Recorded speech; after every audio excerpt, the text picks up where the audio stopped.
সাধারণ সম্পাদক, উনিও বেশ কয়েকবার হুমকি ধামকির শিকার হয়েছে। আরও টাঙ্গাইল জেলার যে সকল নেতৃবৃন্দ আছে, সকল নেতৃবৃন্দকেই আওয়ামী লীগ দ্বারা অত্যাচারিত হয়েছে। আমি চাই এই অত্যাচার যাতে ভবিষ্যতে না আসে। আমি চাই ওই অত্যাচার যাতে আবার বাংলাদেশের কোনো শক্তি যাতে অপশক্তি যাতে কোনো উঠে না দাঁড়াতে পারে। আমরা একটা গণতান্ত্রিক দেশ চাই, গণতান্ত্রিক মত বিনিময় দেশ চাই।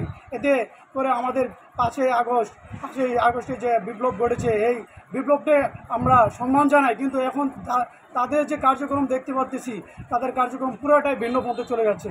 তারা বিভিন্ন মিডিয়াতে বিভিন্ন সংবাদে আমরা জানতে পারছি, আপনাদের যারা জানতে পারছি যে তারা সময় বিভিন্ন ধরনের অকারেন্স করছে। তারা বিভিন্ন জেলায় তারা প্রশাসনিক নিয়োগ দিচ্ছে, কোন পাওয়ারে দিচ্ছে, কোনভাবে দিচ্ছে আমরা জানি না। তো আমরা তো বাংলাদেশ চাইনি ভাই, এগুলো বাংলাদেশ চাই না। আমরা চেয়েছি গণতান্ত্রিক বাংলাদেশ, জানে গণতান্ত্রিক আসে।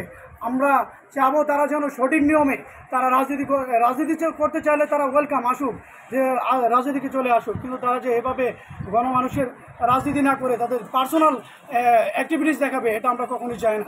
আরও বিশেষভাবে আমরা অনুরোধ করব প্রফেসর মোহাম্মদ ইউনূস সাহেবকে যে অতি দ্রুত আমাদের একটা গ্রহণযোগ্য নির্বাচন দিয়ে, বাংলাদেশকে একটা গ্রহণযোগ্য নির্বাচন দিয়ে একটা গণতান্ত্রিক একটি দেশ প্রতিষ্ঠিত লক্ষ্য করার জন্য আমি পার্সোনালি ওনাকে খুবই পছন্দ করি। ওনার অ্যাক্টিভিটিসও খুবই ভালো।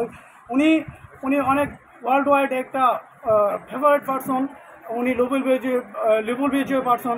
ওনার এমন কোনো কার্যক্রম নাই মানুষ অপছন্দ করে, কিন্তু মানুষ চায় মানে একটা গ্রহণযোগ্য নির্বাচন। 17টা বছর মানুষ যে অত্যাচারিত হয়েছে, নির্যাতিত হয়েছে, এই অত্যাচারের বিরুদ্ধে সবচেয়ে বেশি নির্যাতন হয়েছে বিএনপি। রাস্তাঘাটে এমন কোনো লোক নাই, বিএনপির ঘর থেকে লোক নিয়ে তারা গুম করেছে, হত্যা করেছে। এই হত্যা ক্রাইম আর কখনো আমরা চাই না। আমরা গণতন্ত্রের দেশ চাই। আমরা তারেক রহমানের আদেশে আমরা রাজনীতি করতে চাই। তারেক রহমানের রাজনীতি আমরা রাজপথে থাকতে চাই। যেটা একটি অ্যাক্টিভ গ্রুপ, অ্যাক্টিভ সংগঠন। এই সংগঠন আপনার প্রিন্ট মিডিয়া ভাইরা দেখবেন যে বাংলাদেশে এমন কোনো জায়গা নাই। বাংলাদেশে 30,000-এর মতো টেক্সটাইল ইঞ্জিনিয়ার রয়েছে।